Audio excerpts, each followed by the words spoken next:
And Zach, we are going to move on to topic number 2. What it do? The college football playoff is now down to 2. Okay, as Washington and Michigan will be going down. Okay, in the national championship game. But before we even get to there, the first topic that we have right now is in Michigan, and it has to deal with Jim Harbaugh, who is actually going to the title game. Congratulations. And the question that we have is, not only is Jim Harbaugh heading to the title game, but is he heading for the NFL next? In fact, the mic is yours. Yeah, so our guy coach who checked in a couple of minutes ago, he actually asked us in our chat last night, like, if Harbaugh wins this national championship game, does that mean he's going to go to the NFL? And I actually think either way, like, it doesn't matter. Michigan could lose this game. They could win this game. I think either way, he's gone. There was a report that dropped by Adam Schefter, I believe it was Saturday, that he's actually hiring a new agent, this guy, Don Yee, who's like one of the most popular agents. Like, if you're looking for a big payday, that's who you're hiring. So I think it's almost a near lock at this point, honestly, that Jim Harbaugh is going to be going to the NFL no matter what happens. But talking about the game yesterday a little bit, I just wanted to say, like, I'm really happy for him. I think him and the Michigan program deserve that moment. And I know with recent circumstances, like, not everyone roots for Jim Harbaugh. Like, the whole sign stealing scandal, a lot of people thought, the punishment was too light. He's been suspended twice this season, and he's going to be coaching in a national championship game. I don't think that's ever happened in any sport that I remember. But man, I remember like how down in the dumps this Michigan program was when they hired him from the 49ers. And that was such a big deal. And his first couple of years at Michigan, Harbaugh was consistently winning, 9-10 games, but a lot of Michigan fans kind of refused to go all in with him because he couldn't win the big game against Ohio State. He couldn't beat Urban Meyer. But we're seeing now that, like, the overall talent gap between those Ohio State teams and those Michigan teams, they were vast. Like, the fact that Michigan even competed in those games here and there was impressive. And now Harbaugh has beaten Ohio State 3 years in a row. So he's completely flipped that narrative. Michigan was down 7 in the final minutes of that game. Considering the Big Ten hadn't given them a ton of competition throughout the season, I thought that was a very impressive comeback. Alabama, I know that they had the lead late, and Michigan really, I thought they should have given the game away with all of the mistakes they made on special teams. And I'm not saying this by any means to minimize the Michigan win, but this Alabama team, it's just wasn't your vintage Alabama team. I know they played great throughout the last couple of weeks, and they pulled that miracle win over Auburn on 4th and 26. They beat Georgia, but there's no Will Anderson, like a game wrecker on this team. There's no Bryce Young who's just pulling magic out of a hat at the quarterback position. There's no Jahmyr Gibbs. I know the kid McClellan, he was the best player probably for Bama yesterday, but I'm just really happy for the Michigan program. I'm really happy for Blake Corum. They've gone through a lot since Harbaugh's been there, and they're going to the national championship game. And just the vibes around this Michigan team throughout the season have told me that this is going to be it for Harbaugh. It's kind of that last ride mentality. Like, everything is shaping up to this one last game. And I'm happy they got their moment. I think Jim Harbaugh is a tremendous coach. And I understand that his record in bowl games were not very good leading up to this point. He was 2-8 in bowl games at Michigan going into this one, and 1-3 in Super Bowl and NFC championship games. So as good as a coach Harbaugh's been, he's had some trouble winning that big game. And at least for the next couple of days, that narrative could be put to rest. Yeah, I mean, credit to Jim Harbaugh for, his tenure with Michigan. I think it's over, but I'm going to come back to that in my second lap. I just want to focus on the game right now. I come back to the question in the next lap that I have, just the roller coaster of the stint with Michigan. You talked about it, 2-8 in bowl games. He couldn't beat Ohio State when he first got there. That was a narrative, you brought over here to beat Ohio State. You can't do it. You know what I'm saying? And then they won 3 straight games against Ohio State. And they've been to the bowl game, they've been to the playoff for the last 3 years, and they lost the last 3 years. And then they finally got over that hump this year. So, and the suspensions that we talked about, especially this year, overcoming that and coming back from that, it took 9 years, it took 9 years in the making for them to get to this very spot. And so, I respect the grind. I respect the effort. I respect the battle tested, Michigan Wolverines here. And I think for me, when I look at this game last night, Alabama had some offensive line issues. Their quarterback was sacked 43 times this year, and it wasn't a big issue in the SEC championship game. I thought they did a good job of protecting their quarterback. But in this game, those same issues were duplicated, as I thought that Michigan really played bully ball and they really bought the physicality and dominated the trenches and the line of scrimmage against Alabama, and that was evident. I thought that Alabama had a lot of issues snapping the ball out of shotgun sets, and that affected, their, consistency on offense as far as being able to move the ball down the field. There was one snap that cost them to lose 14 yards, and obviously the last play of the game that could have brought the game to overtime when it was 4th and goal, it was a botched snap from the center to the quarterback. And I think when you really look at this game in a nutshell, right, I felt that Alabama's special teams was better than Michigan. And I think that's why they were kept in this game. They were able to make the field goals. They were able to make a long field goal at that. And they dominated the special teams part of the game. Whereas Michigan, they had the missed extra point, I believe, and a missed field goal, I believe. And, that was that. However, and they fumbled the punt too. And they fumbled the punt and the muff punt at the end of the game, where they could have had the final drive in regulation to try to win the game to prevent overtime. But when you look at the flip side, right, it was that quarterback to center or center to quarterback, exchange that really paid to be the deciding factor in this game that cost Alabama even more. So I just think that when you look at Jim Harbaugh and this Michigan team, he's coaching this team the same way he coached the 49ers, to bully you. The 49ers wasn't the craziest talented group, especially on offense. They had Colin Kaepernick, who was a solid quarterback, but he was never known to be elite.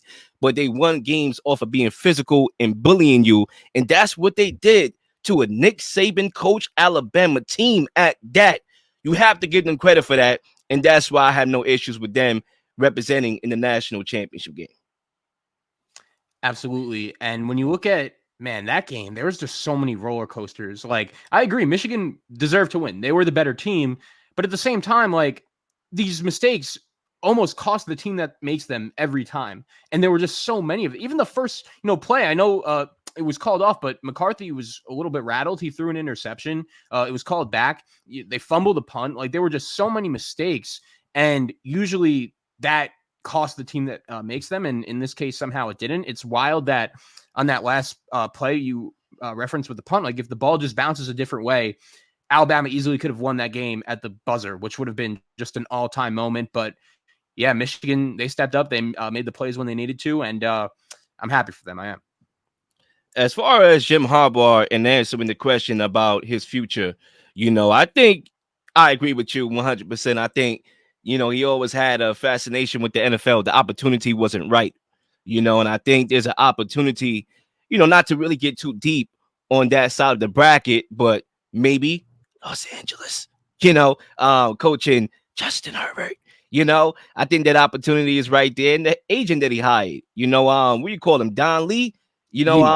I said Don Lee. Yeah. Yeah. That guy who represents Tom Brady, that guy who represents Sean Payton, that guy who represents a lot of NFL players and coaches. So I think that's the writing written on the wall. He has yet to sign that contract that Michigan just offered him. I believe it's a 10-year contract, $125 million, very lucrative contract. And it has a no NFL trade clause. Or I don't think you can call that a trade, but no NFL clause. And he has yet to sign that. So I think win or lose, we'll get to the predictions later in a few minutes. But I think Jim Harbaugh is done with Michigan. And this is the way to go out right here. And Zach, let's move on to the second game that we have here. The mic is yours. Absolutely, Lil. I think they can. And I've had a fascination with Washington's coach, a guy by the name of Kalen DeBoer. He's a guy that he's not really well known, right? It's only his second year coaching Washington. He came from Fresno State, and he was only there for a few seasons. But this guy, I'm looking at his resume right now and his career record. Before he coached at Fresno State, he coached at NAIA Sioux Falls in South Dakota. That's where he's from. So it's NAIA. That's legit football, but not a lot of people are really watching their games, especially compared to, major D1 college football. But his career record, he's coached in, I'm doing some quick math here, 123 games in his career. His record is 104-11. And at Washington, he's coached 27 games. He's 25-2, including 14 wins and 0 losses this year. Everywhere this guy goes, he wins, and it's clear he knows what he's doing. And looking at the national championship game, man, like, I definitely think Washington has a shot. They have a clear advantage at the quarterback position, and they did last night as well. And I think that was a big reason why they won. I think this kid, Michael Penix, is the real deal. And it's interesting with him, right? Because going into the season, he was like a fringe projected first-round pick. The concerns with him were one, age. He's 24 years old. A lot of people, use that against these quarterbacks, saying, "Oh, you might." The Hendon Hooker thing, Exactly, the COVID year seniors, and he also has 2 torn ACLs in his past, which is not ideal. There are some injury concerns, but if Tua Tagovailoa could go number 5 in the draft, then this kid, Michael Penix, could be a top 10 pick. I almost feel like if Washington, if you give them the same team, the same coaches, the same players, but their name was just USC, or their name was just Oregon, or literally any other major name school, Texas, like they would be, it would be a pick 'em in this game. Like Michigan is a 4-point favorite right now, I believe, but I definitely give Washington a legitimate chance. I think they have the clear advantage at quarterback. And man, Michael Penix last night, what a performance. Just insane throw after insane throw. This Washington team has 3 NFL wide receivers as well. Odunze, Polk, and McMillan. We're going to be seeing those guys playing on Sunday as well. I would put Odunze as the number 2 wide receiver in this draft behind Marvin Harrison Jr. I think he's going to be a stud in the league. And I'm all in on this Washington team, man. I think they're the real deal. That game was in New Orleans last night. Texas had the clear fan advantage, and they still didn't phase them at all. They won. I feel like they won the game comfortably. I know it came down to the last play, and Texas almost pulled it off, but I'm happy Washington was able to win. I thought they were the better team, and I think this national championship game is going to be must-see TV. What a day of college football yesterday. In the last year of the 14 playoff, we're going to be going to 12 teams next year, which should be even better. What a way for the 14 playoff to go out. I thought that was phenomenal, and this Washington team, man, I can't get enough. Yeah, definitely. I think when you talk about the draft, I'm glad that you brought up the draft, because when I was watching Michael Penix's performance last night, I was thinking about all the good performances that I've seen in the college football playoff the last couple of years. CJ Stroud's performance of last year, where I thought he increased his pre-draft stock. With his performance, there was a lot of questions about his mobility, and he showed in that game, to get them in position to get down the field. He was able to break off a big run that really answered the question of, okay, he's not a sitting duck. If you need him to be athletic and mobile, he can do so. And we obviously know how his career is going right now in Houston. I thought a couple years ago, when you had Justin Fields outplay Trevor Lawrence, that he had a legitimate case to go number 1 in that draft class. I remember I did think he should because of that performance. And, obviously he still got growing up to do, but it goes to show you how your draft stock can increase. Now, with Michael Penix, his performance last night, we talking about 430 yards, 2 touchdowns. He was threading the needle all night. He had a beautiful deep ball that he threw to Pollock. You know what I'm saying? For, I think it was 26 yards. It could have been longer than that. It was a deep corner route. He also was very accurate with a crossing route for a touchdown. He was very accurate. He was zipping that ball. And I think when you look at this game, him arguably playing the best game, this year, it should have increased his stock. And that's why these games are very important, and these platforms are very important, because your stock can go up. When you look at a team like Denver, who needs a quarterback, who just benched Russell Wilson and said, I need a spark, right? Can Penix be that spark that Sean Payton is looking for? And I think he helped this case last night. As far as the other side, Texas had an opportunity to come back and win the game. Obviously, a lot of sequences of events there with the injury that, really could have milked the clock if it didn't happen to about 20 seconds. I believe Texas would have got the ball back, but the injury allowed Texas to get the ball back with 45 seconds, which, as I stated before, my first topic, that in today's game, 45 seconds is a lot of time compared to 20 seconds, right? And they was able to march down the football field. They had a big throw near the sideline that got them in position of striking distance. But Steve Sarkisian, man, I know he's one of the good offensive guys in college football, but that sequence of events where they had 4 opportunities to win the game in the red zone, 4 throws to the end zone. I'll take that script every single time. And there was one play where he threw it to his running back where it was a tackle in bounds that wasted a couple seconds, valuable seconds at that. The clock is ticking. And then the next play, they run a vertical route in the red zone. Like the likelihood of catching a vertical route in the red zone is unlikely. That was a bad pass. And then I don't know what the last pass was about. I don't know what he was trying to do. It was a good defensive play. The ball getting knocked out and all that. You got to credit the defense there. But it is just a terrible sequence of events there in the red zone that really cost improbable comeback by Texas. So when you answer this question and you look at Washington and their chances of, winning the national championship against Michigan, I think they have a legitimate shot because their offense is really, really good. And I believe this game is going to be in a dome, which will allow their passing attack to really click on all cylinders. However, I think I'm going to lean Michigan because I think their bully ball will disrupt what Washington got going on in their high-flying passing attack. So I'm going to go Michigan, but I would not be shocked come Tuesday if we are talking about Washington winning the chip. Yeah, I think UW had the clear coaching advantage over Texas last night. Sark is a great offensive mind. He developed Mac Jones into becoming a first-round pick, something not a lot of people thought was possible. But, man, like this dude DeBoer, all he does is wins. 104-11. That's his career record. Ridiculous. Yeah. I think he's the real deal. I think I'm not trying to get too ahead of myself, but he just wins. Could he be the next Urban Meyer? Could he be the next Nick Saban? I don't know, but I'm not saying it's impossible either. I'm going to pick Washington to win, man. I think this team is on a mission.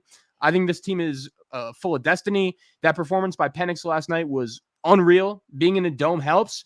And all this team has done this season is win. And I know they won yesterday, but Jim Harbaugh still kind of scares me in a big game. Credit to him. They finally won a big one yesterday, but I've just seen it too many times. Haven't seen it with DeBoer. And I know his play calling yesterday wasn't ideal. Some people were saying, oh, they should have knelt the ball to, avoid the injury risk. And they would have never even found themselves in that situation to begin with. But he made a mistake. Hopefully he'll learn from it. I think I'm going to be on Washington on Monday night. Yeah, credit to their coach. They run like this little air raid type offense, use a lot of pre-snap motion. And I think he kind of what's fascinating about his career, not only his record, is that he took some stuff from Chris Peterson from Boise State. He took some stuff from him and he's applying it. So he's learning from other coaches and taking some of the things that other coaches do along with what he does and what he creates. And I think that's why we have this unique Washington offense that's very high octane and very fun to watch. Last night was a track meet. We knew that going in. Literally did not botch that. It was literally a track meet to the end, but they came out on top, and we'll see if they come out on top in the national championship game. Please like and subscribe for all the up-to-date content. You've been slinging shows left and right, slinging content left and right. Please don't miss anything. If you do, subscribe, leave a comment, or leave a question, something you may want to answer, something you may have. All ideas are great ideas. Nothing's a dumb question.